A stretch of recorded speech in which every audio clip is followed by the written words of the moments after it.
This next question comes from a lifter who's in a restoration phase in his training.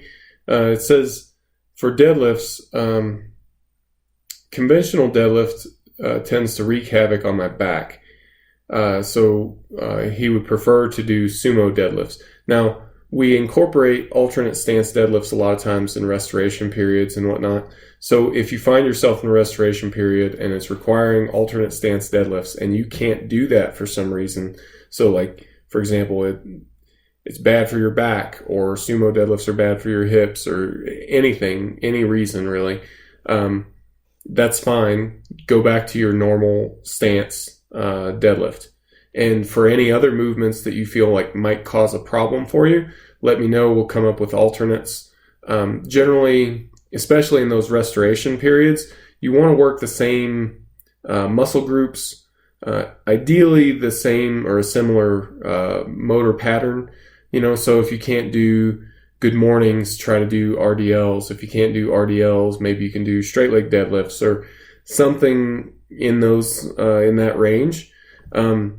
Now, if basically none of it is working for you, you may have to go to a different movement pattern.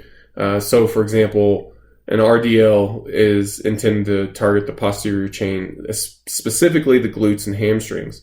So let's say you've got a bad back, and so RDL's out. But it also means things like good mornings and straight leg deadlifts and stuff like that are also probably out.